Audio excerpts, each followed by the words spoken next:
The world, in the time before history was written, was a very different place. The sun rose and set as it does now, but the hearts of mankind had strayed far from the path of goodness. Evil spread like a wildfire, consuming the hearts of men and women. They turned away from God, choosing instead to follow their own desires. Jealousy, anger, and violence filled the earth. It grieved God deeply to witness the wickedness of his creation. The Creator, who had breathed life into the world, saw that his creation was drowning in a sea of sin. The beautiful world he had created, with its lush gardens and soaring mountains, was marred by the darkness in men's hearts. He could no longer bear to watch his children stray so far from his love and guidance. A profound sadness filled him, a sorrow so deep that he decided to cleanse the world, to wash away the evil and give humanity a chance to start anew. Yet even as darkness threatened to engulf the world, a single light shone brightly. His name was Noah, and he was a righteous man, a beacon of hope in a world consumed by sin. Noah lived a life of obedience and devotion to God, his heart untouched by the wickedness that surrounded him. He taught his family to do the same, raising his sons to follow God's laws and live with kindness and compassion. God, observing Noah's unwavering faith and righteous conduct, saw in him a glimmer of hope. Here was a man who honored his Creator, a man who walked with God in a world that had turned its back on him. And so God decided to spare Noah and his family from the impending destruction. He would entrust Noah with a sacred task, a mission to preserve life and begin anew in a world washed clean from its wickedness. God spoke to Noah, his voice booming like thunder yet as gentle as a whisper.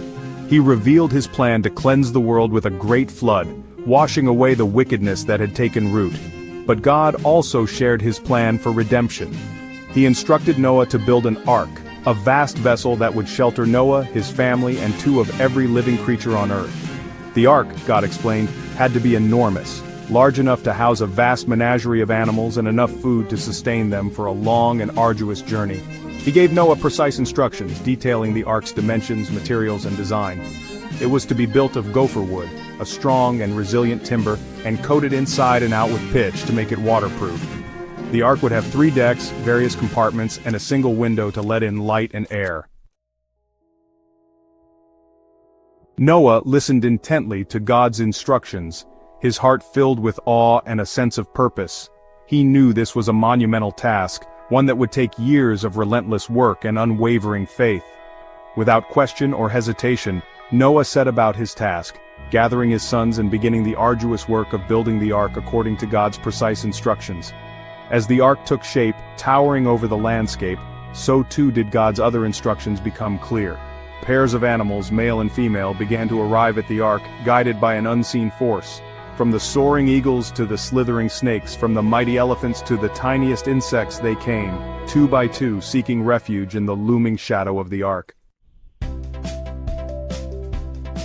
Section 5. 40 days and 40 nights of unrelenting rain. The day arrived when the sky turned a somber gray, heavy with the promise of the coming deluge. Noah, his family, and the animals were safely inside the ark, a bustling, breathing microcosm of life within the wooden walls. With a rumble that shook the very foundations of the earth, the heavens opened, unleashing a torrent of rain unlike anything the world had ever seen. For 40 days and 40 nights the rain fell relentlessly, an unceasing deluge that swallowed the world. The water rose higher and higher, engulfing the land, the trees, and the mountains. The wicked, who had scoffed at Noah's warnings, were swept away by the relentless fury of the flood, their cries lost in the howling wind and crashing waves. Section 6. Hope takes flight, the dove and the olive branch. As quickly as it began, the rain ceased. The storm clouds parted, revealing a sky washed clean, a vibrant blue canvas stretching endlessly above. The ark, tossed and battered by the relentless storm, came to rest on the still waters, the only visible object in a world submerged beneath the waves. Days turned into weeks, and weeks into months. The floodwaters slowly receded, revealing a world transformed, cleansed, and eerily silent. Eager to assess the state of the world, Noah released a dove from the ark. It circled above, searching for a patch of dry land, a sign of life beyond the watery expanse. The dove returned, finding nowhere to land. Days later, Noah sent the dove out again, and this time it returned with a freshly plucked olive branch clutched in its beak, a symbol of hope, a promise of renewal. Section 7. A world remade, stepping out onto dry land. Finally, the day came when the floodwaters had receded entirely. The earth, washed clean of wickedness, awaited its rebirth. With a heart filled with gratitude and trepidation, Noah, his family, and the animals disembarked from the ark, stepping onto the damp, fertile ground, breathing deeply the fresh, clean air. The world was silent, save for the sound of their footsteps and the chirping of birdsong.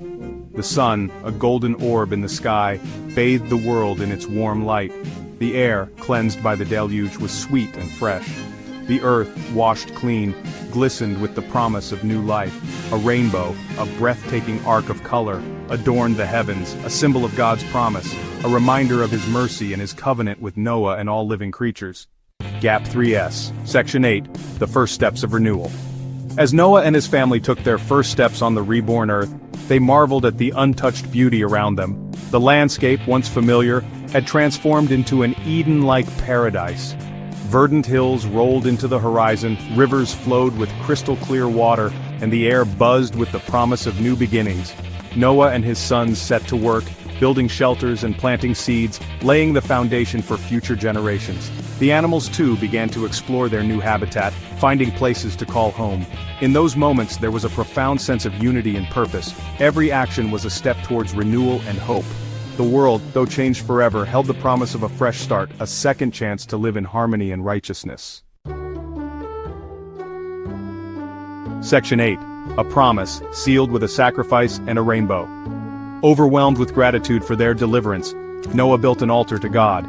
He carefully selected animals and birds from those that had been saved, offering them as a sacrifice, a gesture of thanks to the Almighty for sparing him and his family from the devastation.